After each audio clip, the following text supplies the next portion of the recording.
Good morning student. तो आज है लेक्चर 12 एटॉमिक स्ट्रक्चर का। और इस लेक्चर में हम डिस्कस करने वाले हैं एनर्जी के बारे में। ठीक है, जो एनर्जी लेवल होता है, ठीक है, उसके बारे में बात करते हैं। और electron calculation of energy of the electron in the nth orbit, मतलब हर ऑर्बिट में इलेक्ट्रॉन की एनर्जी क्या होगी उसके बारे में हम इस लेक्चर में बात करेंगे। ठीक है, और ये लेक्चर है 11 एटॉमिक स्ट्रक्चर का। जिन लोगों ने, ये 12 है, ठीक है, जिन लोगों ने 11 तक नहीं देखा है वो देख ले, ठीक है, ताकि ये लेक्चर आपको इजी लगे। ठीक है, तो शुरू करते हैं। एनर्जी पहले हम थोड़ा समझाने की कोशिश करते हैं आपको, ठीक है, कि कैसे एनर्जी कैसे निकल के आई है। ठीक है, ब्लैंक पेज लेते हैं थोड़ा। देखो, मान लो ये हमारा न्यूक्लियस होता है, ठीक है, इस पे चार्ज कितना होता है, Ze, ठीक है, और ये हमारा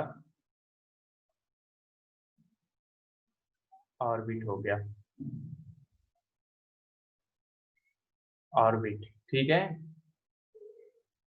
अब इलेक्ट्रॉन जो होता है, अगर इनफाइनाइट डिस्टेंस पर है, न्यूक्लियस से इनफाइनाइट डिस्टेंस पर है, तो इसकी एनर्जी, इलेक्ट्रॉन जो होता है न्यूक्लियस से इनफाइनाइट डिस्टेंस पर अगर रहेगा, तो इसकी एनर्जी क्या होगी, जीरो होगी। इस इलेक्ट्रॉन की कह लो कि ये रेस्ट में है, लेकिन पॉजिटिव और निगेटिव पे फोर्स लगता रहता है, फोर्स ऑफ अट्रैक्शन।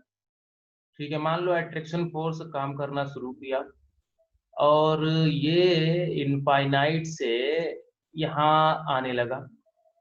अब ये तो पता है कि इसकी रेडियस ये आर है, ठीक है ना, यहाँ से यहाँ तक की डिस्टेंस क्या होगी, आर होगी।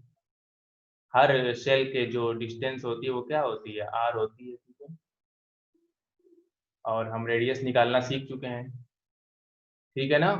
मान लो कि ये पहली सेल है, n = 1, n = 2, ठीक है, ये सेल नंबर है, सब समझ लो, उससे मतलब नहीं है। यहाँ पे देखो, तो जैसे इधर ये यहाँ पर आ रही है आर डिस्टेंस पर, इनफाइनाइट टू आर, ठीक है, तो ये जो डिस्टेंस है इसको मान लो डी आर अगर बोले हम, डी आर डिस्टेंस कवर करके ये रेडियस तक आ रही है, आर तक, ठीक है।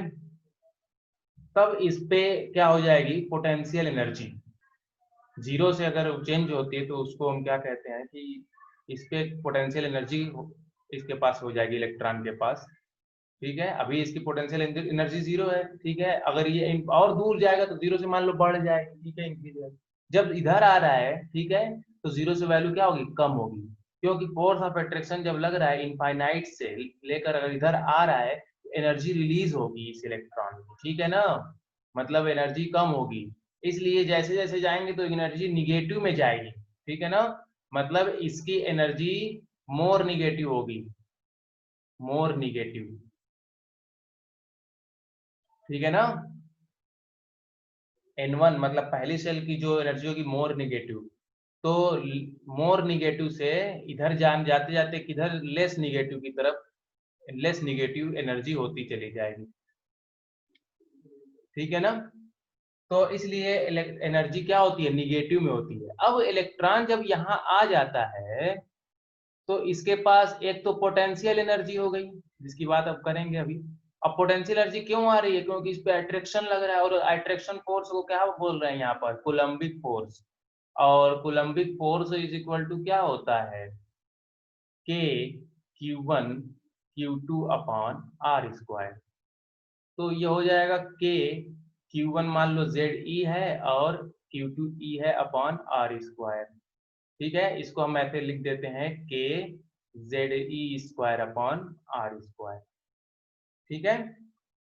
अब अगर इसकी पोटेंशियल एनर्जी हमको निकालना है, ठीक है ना, तो इनफाइनाइट से लेकर आया है ना, तो डी आर डिस्टेंस ये कवर कर रहा है, तो इंटीग्रेशन हम करेंगे इसका, इनफाइनाइट से लेकर जीरो तक। इंटीग्रेशन मतलब होता है टू सम, मतलब जोड़ना, ठीक है।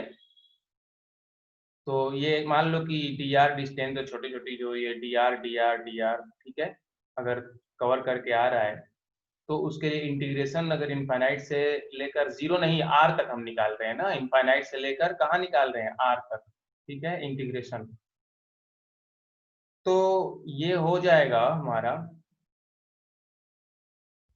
के Z e square upon r square, इसका इंटू डी आर। तो d r by d r square का इंटीग्रेशन, ये तो सब कांस्टेंट है, ठीक है ना। अब एनर्जी, ये पोटेंशियल एनर्जी किस में रहेगी, माइनस में रहेगी, ठीक है, माइनस में रहेगी। तो माइनस, और जो कांस्टेंट है वो बाहर निकल जाएगा, के जेड ई स्क्वायर, ठीक है। और d r by r square का जब इंटीग्रेशन करेंगे तो आएगा 1/r, ठीक है ना। तो ये हो जाएगा r माइनस में, ठीक है ना। और ये माइनस साइन जो है हमारी पोटेंशियल एनर्जी के लिए निगेटिव क्यों है, क्योंकि जीरो से क्या हो रही है, घट रही है, ये याद रखना।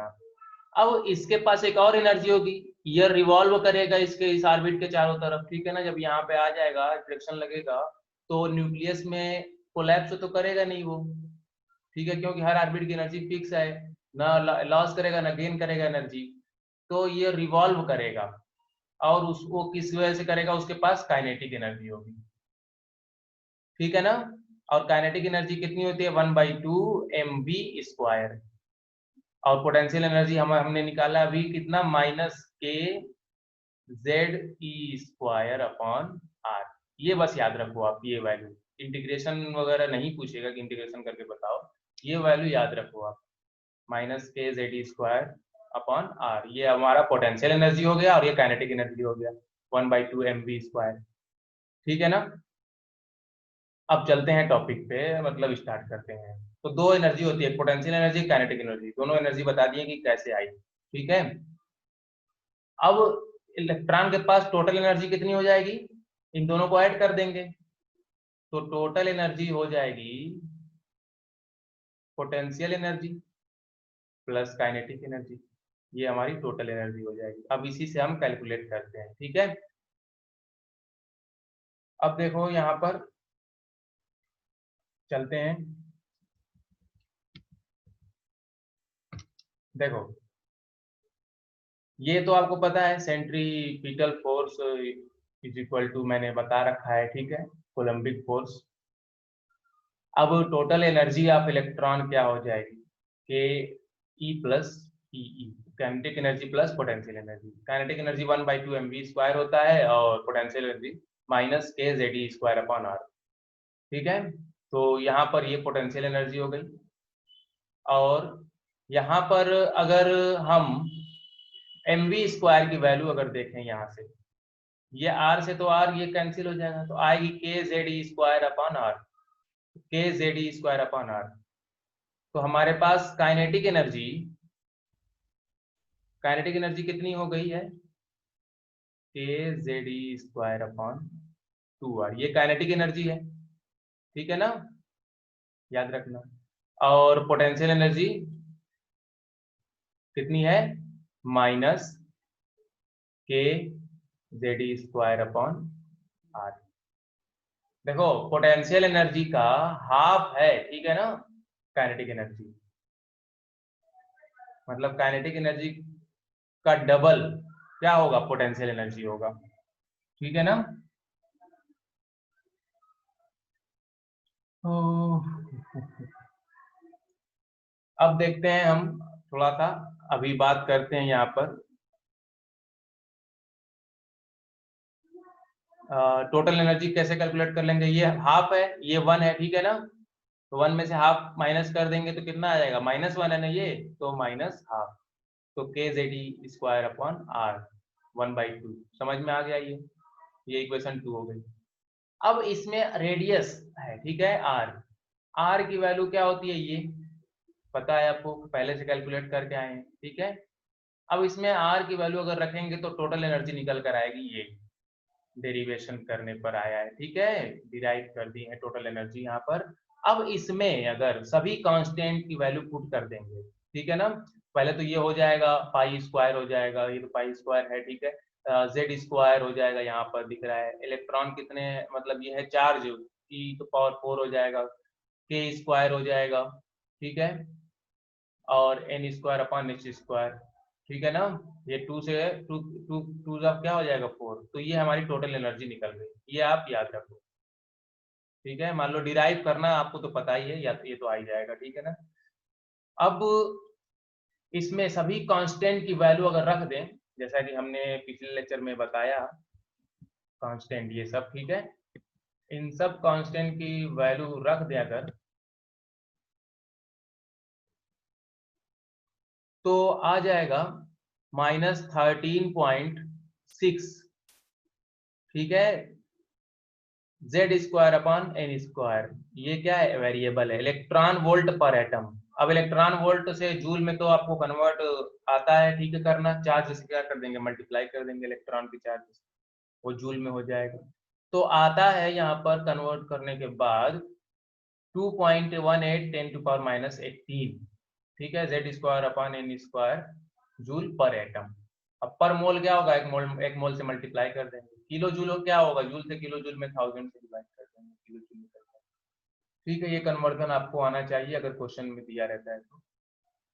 अब देखो, तो टोटल एनर्जी हमारे पास पता चल गई है, ये है और ये, ठीक है, और यहाँ पर ये वाला फॉर्मूला। तो अब थोड़ा सा देखते हैं हम।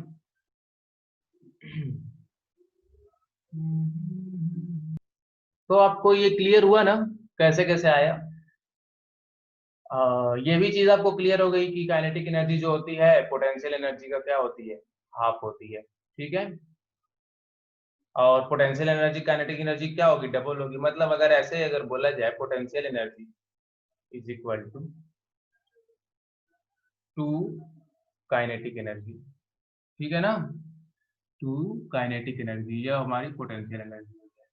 -2 ना, माइनस माइनस का साइन रहता है ना पोटेंशियल एनर्जी पे, इसीलिए माइनस का साइन। अब वही काइनेटिक एनर्जी क्या हो जाएगी, पोटेंशियल एनर्जी की हाफ हो जाएगी, ठीक है। अभी समझ में आएगा कि मैं ये सारी बातें क्यों कर रहा हूँ, इतना आप नोट करो, और मैं ये क्लियर कर रहा हूँ। अब आगे बढ़ते हैं, ठीक है। तो आपको ये याद रखना है, ये वाला, ठीक है, और ये आपको याद रखना है। जेड क्या एटॉमिक नंबर है, एन क्या है, नंबर ऑफ शेल है। अब देखो, energy level of hydrogen atom, hydrogen atom के लिए एनर्जी लेवल क्या है। अब n इज इक्वल टू अगर 1 रखेंगे, n is equal to 2, n is equal to 3, n is equal to 4, n is equal to 5, n is equal to 6, ठीक है। तो अगर 1 रखेंगे, मान लो कि क्या है एनर्जी, क्या है टोटल एनर्जी कितनी आती है, 13.6 -13.6 into Z square upon n square electron volt per atom, ठीक है। अगर यहाँ पे 1 रख दिए तो हाइड्रोजन के लिए 1 1 दोनों जगह होगा, तो आ जाएगा -13.6 electron volt.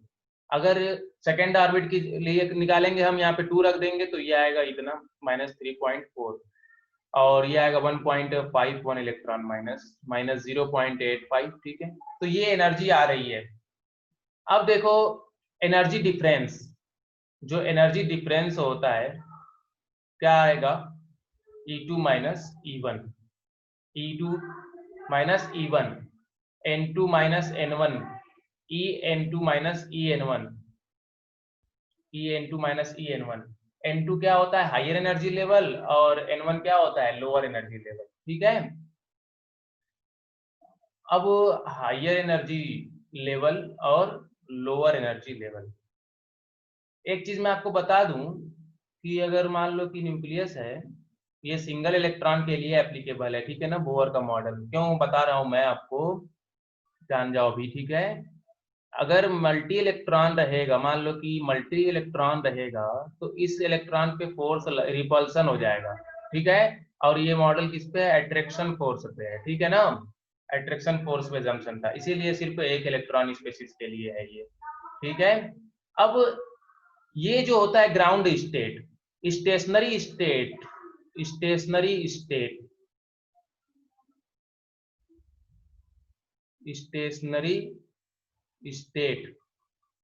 n is equal to कितना होता है 1। ग्राउंड स्टेट सिंगल इलेक्ट्रॉन के लिए ग्राउंड स्टेट अगर बोला जाए तो n इज इक्वल टू कितना हो जाएगा 1, ठीक है ना। मतलब ग्राउंड स्टेट में पहला ऑर्बिट आएगा, उसके बाद ये सब जितने ऑर्बिट हैं ये सब एक्साइटेड स्टेट आएंगे।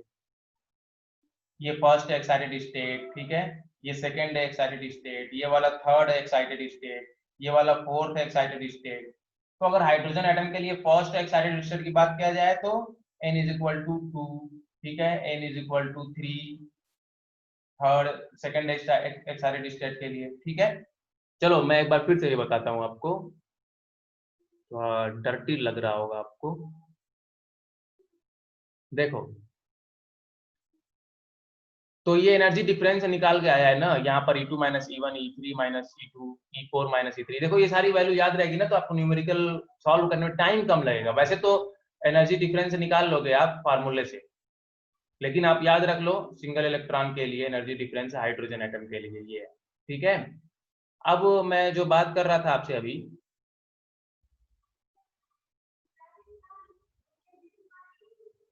हाइड्रोजन एटम के लिए ग्राउंड स्टेट ये क्या है, ये n इज इक्वल टू 1 है, ये 2 है, ये 3 है, ये 4 है, ये 5 है, ठीक है, 5 से ये ग्राउंड स्टेट होगा, ठीक है ना, ग्राउंड स्टेट। अब बाकी ये जितने हैं ये सब एक्साइटेड स्टेट होंगे। ये फर्स्ट एक्साइटेड स्टेट, ये सेकेंड एक्साइटेड स्टेट, ये थर्ड एक्साइटेड स्टेट, ठीक है, ये फोर्थ एक्साइटेड स्टेट। अब फर्स्ट एक्साइटेड स्टेट की जगह हम बात करें तो n इज इक्वल टू 2, ठीक है ना, मतलब second cell. Second excited state की बात करें तो थर्ड सेल, थर्ड की बात करें तो फोर्थ सेल, ठीक है ना, ये याद रखना आप, न्यूमेरिकल में आपको प्रॉब्लम नहीं होगी, ठीक है। और हमने आयनाइजेशन एनर्जी वगैरह भी बता रखा है, ठीक है। अगर ग्राउंड स्टेट से इलेक्ट्रॉन रिमूव हो जा रहा है मतलब इनफाइनाइट स्टेट पर, तो उस टाइम बोलेंगे हम क्या, delta E is equal to E higher minus E initial होता है ना, तो ई इनफाइनाइट, ठीक है ना, ई फाइनल माइनस इनिशियल या फिर ई हाइयर माइनस ई लोअर, ई 1, ठीक है ना, मतलब फर्स्ट ऑर्बिट, ठीक है। अब देखो यहाँ पे हम देख रहे हैं जैसे जैसे जा रहे हैं ऊपर की तरफ, ठीक है ना, cell E1, E2, E3, E4, E5, E6, मतलब एनर्जी लेवल क्या हो रहा है, एनर्जी लेवल लेस निगेटिव हो रही है और न्यूक्लियस की तरफ ज्यादा निगेटिव है, ठीक है ना, समझ में आया आपको।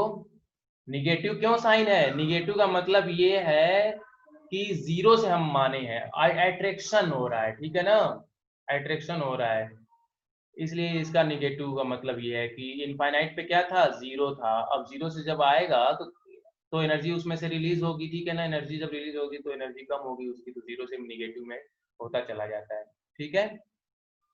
अब एनर्जी डिफरेंस हम देख रहे हैं E2 से E1, मान लो कि ये E2 से E1 है, फिर ये E3 से E2 है, तो जैसे जैसे हम जाते हैं तो एनर्जी डिफरेंस क्या हो रहा है, घटता चला जा रहा है, ठीक है ना, जैसे जैसे हम जाते हैं एनर्जी डिफरेंस घटता चला जा रहा है और एनर्जी क्या हो जा रही है, बढ़ती चली जा रही है, एनर्जी क्या हो रही है, इंक्रीज हो रही है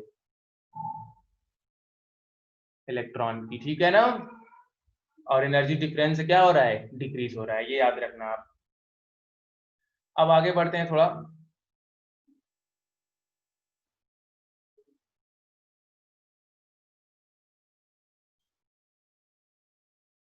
लाइन स्पेक्ट्रम बताएंगे, हाँ बताएंगे लाइन स्पेक्ट्रम, ठीक है, don't worry, hydrogen line spectrum पे अलग लेक्चर बनाएंगे ना। अब देखो यहाँ पर energy difference between two energy level, ठीक है। देखो इससे पहले मैं एक और बात कर ले रहा हूँ आपसे थोड़ा, यहाँ पर कुछ बातें मैं यहाँ पे कर ले रहा हूँ थोड़ा, ताकि आपको कुछ ऐसी चीजें दिखें तो दिक्कत ना हो। देखो हमने देखा अभी जो काइनेटिक एनर्जी होती है वो k Z e square upon 2 r होती है, ठीक है। और पोटेंशियल एनर्जी जो होती है हमने देखा -kZe²/r। टोटल एनर्जी हमको निकाल के आई थी -kZe²/r 2r। ये हमारी टोटल एनर्जी निकल कर आई। तो अब इससे हमको दिख रहा है यहाँ पर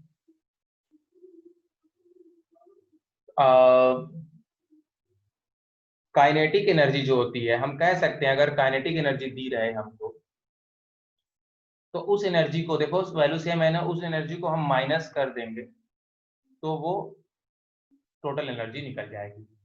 ठीक है, मतलब kinetic energy is equal to minus total energy. ठीक है ना। अब यहां से हमको अगर इसमें काइनेटिक और पोटेंशियल में हम देखें तो potential energy is equal to क्या हो जाएगा, माइनस में रहेगी और काइनेटिक एनर्जी का डबल रहेगी। ये हाफ है ना, ये इसका डबल है, तो काइनेटिक एनर्जी का क्या हो जाएगा, डबल हो जाएगी। अगर काइनेटिक एनर्जी दी रहे हमको तो हमको पोटेंशियल एनर्जी क्या करेंगे, निकालने में दिक्कत नहीं, इसी को 2 से मल्टीप्लाई कर देंगे, पोटेंशियल एनर्जी निकल जाएगी। और यहाँ पर चलो कितना हुआ, अब देखो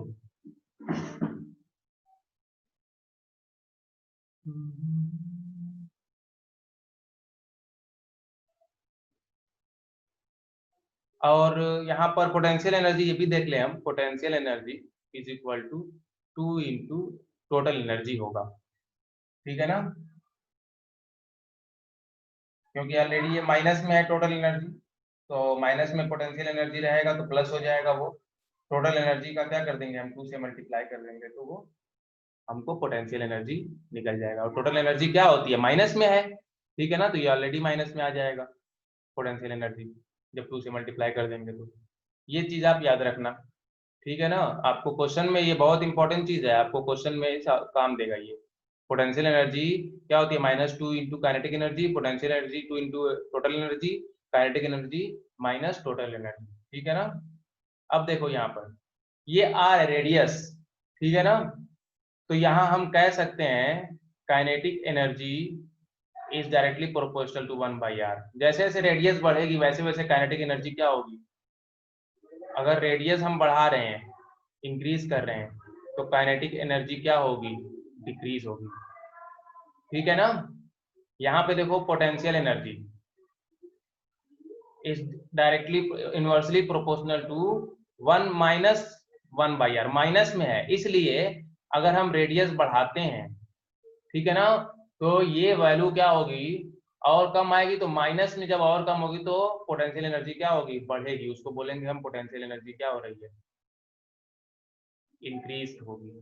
जाहिर सी बात है, ठीक है ना, ये माइनस में है, जब ये रेडियस बढ़ेगी तो ये वैल्यू और कम होगी, लेस निगेटिव होगी, और लेस निगेटिव मतलब पोटेंशियल एनर्जी क्या हो रही है, इंक्रीज हो रही है। मोर निगेटिव मतलब पोटेंशियल एनर्जी डिक्रीज हो रही है। ठीक है। अब यहाँ पर अगर ये देखें हम, एनर्जी क्या होती है, टोटल एनर्जी -1/r। ठीक है, यहाँ पर भी अगर एनर्जी क्या हो रही है, रेडियस इंक्रीज कर रहे हैं, तो टोटल एनर्जी क्या होगी, इंक्रीज होगी। ठीक है, क्योंकि माइनस में अभी समझाया मैंने। अब एक और चीज देख लो, r इज इक्वल टू क्या होता है, हमने अभी देखा है रेडियस जो होती है मेरे प्यारे बच्चों, आपको दिखा दें एक बार, मैंने रेडियस पढ़ाया है आपको, n²/z, ये तो चीज पता है आपको ना, तो n²/z, यहां देखते हैं हम n²/z, मान लो यहां पर अगर रखेंगे हम n²/z, ठीक है, तो ये हो जाएगा kinetic energy is directly proportional to, z ऊपर चला जाएगा, z/n²।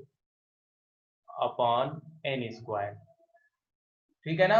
जैसे जैसे देखो नंबर ऑफ सेल बढ़ता है काइनेटिक एनर्जी घटती चली जाती है।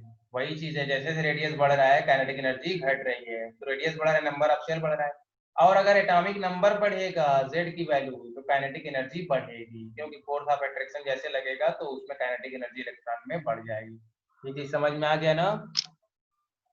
तो वही चीज यहाँ पर भी अप्लाई होगी। PE is directly proportional to minus Z upon n square, ठीक है, minus Z upon n square, ठीक है ना। उसी तरह यहाँ पर भी होगा, E is equal to minus Z upon n square, ठीक है ना। तो जैसे जैसे सेल बढ़ेगी वैसे वैसे एनर्जी क्या होगी, बढ़ती चली जाएगी। माइनस में नहीं ये, ठीक है, अभी मैंने बताया है इसको, ठीक है। चलो ये सब जनरल चीजें थी जो आपको बहुत जरूरी था याद रखना। एक बार रिपीट करके देखना, आपको समझ में आएगा, ठीक है। अब आगे बढ़ते हैं।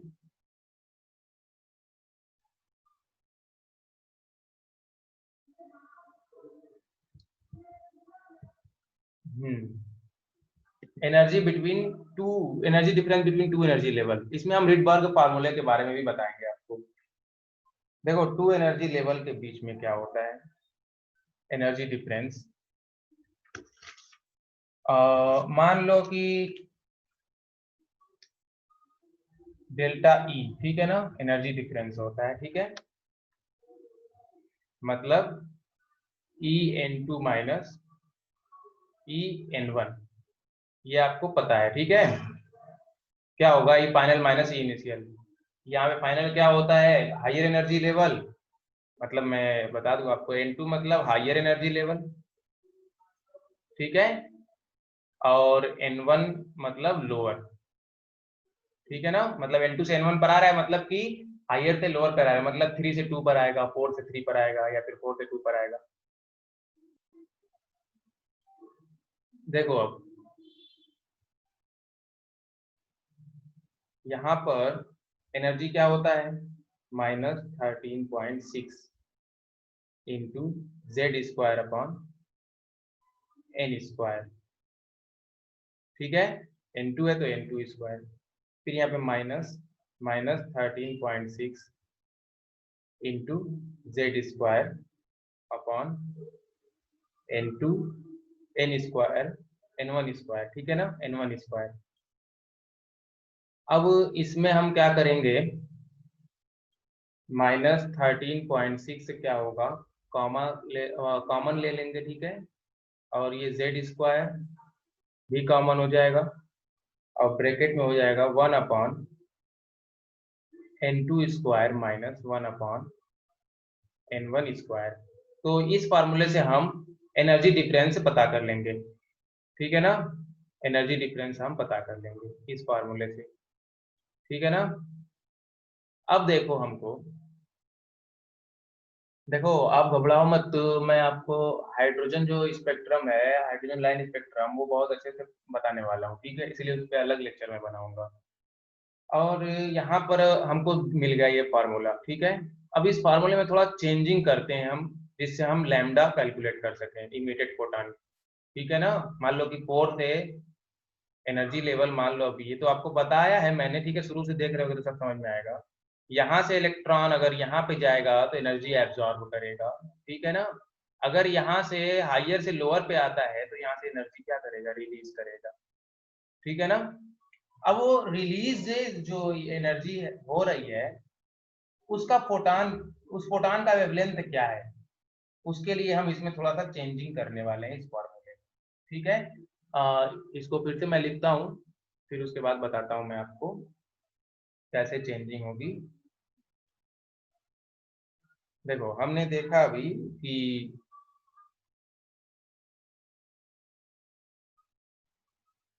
चेंज इन एनर्जी, ठीक है, En2 माइनस En1। अब चेंज इन एनर्जी क्या होता है, वो एनर्जी फोटान की होती है, ठीक है ना। मान लो कि एच न्यू फोटान आया और इलेक्ट्रॉन यहाँ से जंप करके यहाँ चला गया, N1 से N2 पे चला गया, ठीक है ना। तो चेंज इन एनर्जी, मान लो कि इसकी एनर्जी होती है, जैसे कि मैं यहाँ पे अगर बात करूं आपसे,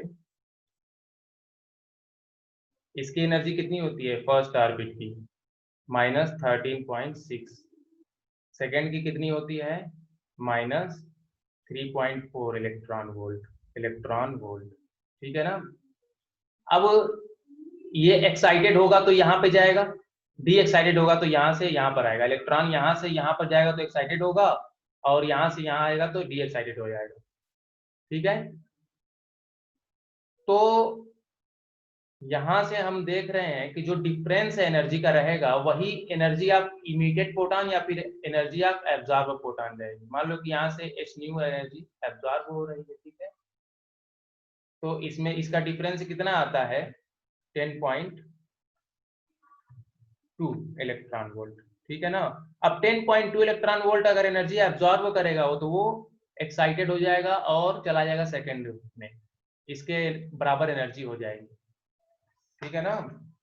मान लो कि -13.6 इलेक्ट्रॉन वोल्ट है, इसमें 10.2 इलेक्ट्रॉन वोल्ट एब्जॉर्ब कर लिया, ठीक है, तो ये हो जाएगा इसके बराबर -3.4 इलेक्ट्रॉन। तो अब इस एनर्जी लेवल में तो रहेगा नहीं, वो इसमें चला जाएगा सेकेंड वाले में, ठीक है।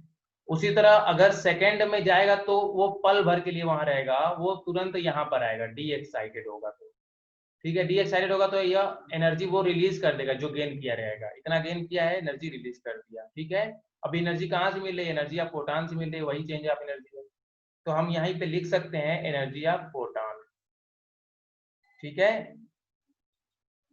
और फिर से हम ये थोड़ा क्लियर करके बताते हैं आपको। तो energy of photon is equal to हो जाएगा हमारा E(n2 - E(n1), ठीक है।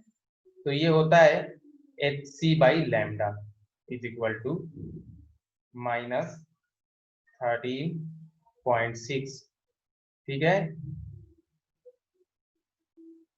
इंटू Z², और आया था यहाँ पर 1/n2² -1/n1², ठीक है। अब ये माइनस मल्टीप्लाई अगर हो जाएगा तो ये इसको हम ऐसे लिख सकते हैं 13.6 Z² ब्रैकेट में 1/n1², ठीक है, यही n1² है और ये n2² है, 1/n1² -1/n2², माइनस का मल्टीप्लाई कर दिए अंदर, और इधर से अगर 1/λ करें हम तो hc कहाँ चला जाएगा, यहाँ पे आ जाएगा hc। अब h की वैल्यू आपको पता है, h की वैल्यू आपको पता है ना कितनी होती है 6.626 इंटू 10⁻⁻34 जूल, ठीक है ना, 34 जूल सेकेंड। और c की वैल्यू भी आपको पता होती है 3 × 10⁸ मीटर पर सेकेंड, और ये भी 13.6 से ये क्या है कांस्टेंट है। तो ये पूरा मिलाकर एक कांस्टेंट आ जाएगा जिसको हम बोलते हैं रिडबर्ग कांस्टेंट। क्या बोलते हैं, रिडबर्ग कांस्टेंट, जिसको हम r से डिनोट करते हैं। अब r की वैल्यू होती है 1.1, ठीक है, r की जो वैल्यू होती है वो होती है 1.1 × 10⁻7 मीटर इनवर्स, ये हमारी r की वैल्यू होती है, ठीक है। और 1/r की वैल्यू होती है 9.12 × 10⁻6 सेंटीमीटर, और एंगस्ट्रॉम में 912 एंगस्ट्रॉम होती है, ठीक है। ये वैल्यू r, ये कांस्टेंट हो जाएगा ना, सबकी वैल्यू पुट कर देंगे तो r की वैल्यू हमको पता चल जाएगी, ठीक है। अब देखो यहाँ पे थोड़ा देखो, अभी आप सोच रहे होगे कि 1/r क्यों लिखे सर, ये देखो ये वैल्यू आप रखोगे तो न्यूमेरिकल सॉल्व करने में आसानी होगी, मैं अभी कराऊंगा आपको। तो यहाँ पर हम लिख सकते हैं 1/λ इज इक्वल टू क्या हो जाएगा r² ब्रैकेट में 1/n1² -1/n2², ठीक है। अब ये हमारा जो रीडबर्ग फार्मूला है, इससे हम इमीडिएट फोटॉन की वेवलेंथ निकाल सकते हैं। मान लो कि फोटॉन आ रहा है 4 से 2 पे, तो उसकी वेवलेंथ हम इस फार्मूले से निकाल सकते हैं। 1/λ क्या होता है, वेव नंबर होता है, ठीक है ना। 1/λ क्या होता है, वेव नंबर होता है। मान लो कि लैम्डा की वैल्यू निकल जाएगी, उसका रेसिप्रोकल कर देंगे अगर हम, तो हमको वेव नंबर निकल जाएगा। अब देखो यहाँ पर ये चीज पता चल गई, इसको बोलते हैं रीडबर्ग फार्मूला, आप याद रख लो इसको, ठीक है। शुरू से आप पढ़ रहे होगे तो आपको बहुत जल्दी समझ में आएगा।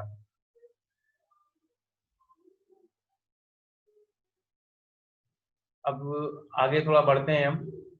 तो एनर्जी डिफरेंस से हम किस पे चले गए थे, रीडबर्ग फार्मूला पे चले गए, यही बताना था आपको, ठीक है ना। और एनर्जी डिफरेंस आप अगर याद कर लो ये चीज, ठीक है, तो आपको न्यूमेरिकल जल्दी सॉल्व हो गए। नहीं याद करोगे तो निकालना पड़ेगा, कैलकुलेट करना पड़ेगा बार बार। अब देखो, calculate the energy associated with the first orbit of helium, ठीक है ना। हीलियम आयन के फर्स्ट ऑर्बिट की एनर्जी क्या होगी, ठीक है। हीलियम आयन के फर्स्ट ऑर्बिट की एनर्जी क्या होगी। अब आपको पता है कि जो एनर्जी होती है वो होती है -13.6 इंटू, क्या होती है, -13.6 into Z² upon N²। Helium के लिए है तो क्या हो जाएगा, इसको देखो जूल में भी होता है ना, जूल में कितना बताए थे हम, 2.18 इंटू 10⁻⁻18 एनर्जी जो बताया गया है जूल में।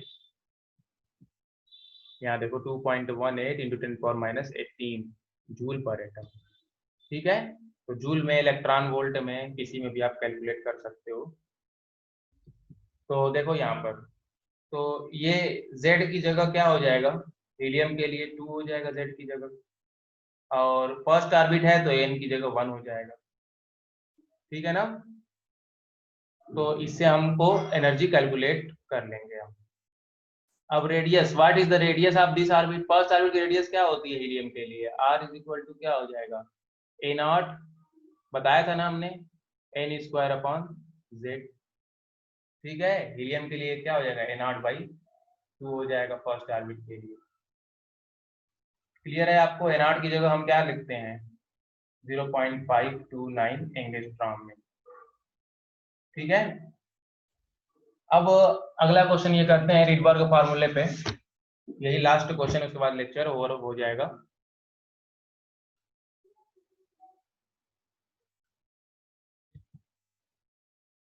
Calculate the wavelength of radiation emitted when an electron in a hydrogen atom undergoes a transition from fourth energy level to second energy level.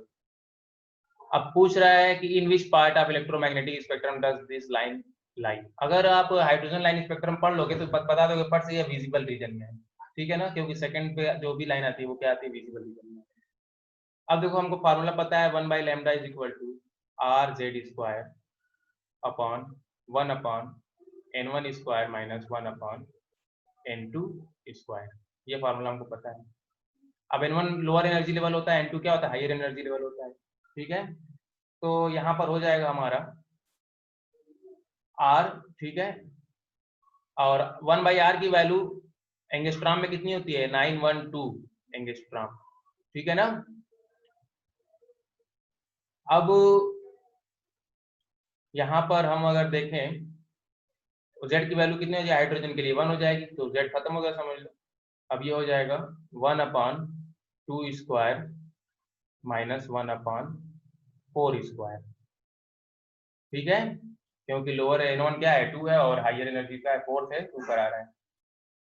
ये हो जाएगा हमारा 1/λ इज इक्वल टू R, और ये आ जाएगा हमारा 16, और ये 4 माइनस 1, ठीक है। तो ये हो जाएगा 1/λ is equal to R into 3/16, ठीक है। अब लैम्डा हमको निकालना है, तो लैम्डा इज इक्वल टू क्या हो जाएगा, ये हो जाएगा 16/3, ये क्या हो जाएगा, क्रॉस मल्टीप्लिकेशन, ठीक है ना, और लैम्डा इज इक्वल टू क्या हो जाएगा, 16/3 इंटू 1/R। समझ में आया ना आपको, ये क्या होगा, 16 लैम्डा, ये क्रॉस मल्टीप्लिकेशन आप करो तो आपको ये चीज आ जाएगा, ठीक है। तो डोंट वरी अबाउट इट। अब यहाँ पर 1/r की वैल्यू हमको पता है 16/3, 1/r की वैल्यू कितनी होती है 912 एंगस्ट्रॉम। ठीक है, तो ये हो जाएगा हमारा 3 3 जा 9, ठीक है, 0 3 4 जा 12। अब इसको हम मल्टीप्लाई करेंगे तो आएगा 4864 एंगस्ट्रॉम। अब यहाँ से तो बता ही सकते हैं कि जो 400 से लेकर 750 तक क्या होता है, विजिबल रीजन होता है। तो यह किस में आएगा, किस रेंज में आएगा, ये रेडिएशन विजिबल रीजन में आएगा। ठीक है, तो ऑल द वेरी बेस्ट, आप पढ़ाई करते रहो। अब देखो, शुरू से आप पढ़ो, लेक्चर को रिपीट करो, थोड़ा अगर ना समझ में आए तो डाउट रहे तो आप कमेंट कर दो, ठीक है, और आप पढ़ाई करते रहो, ठीक है, ओके।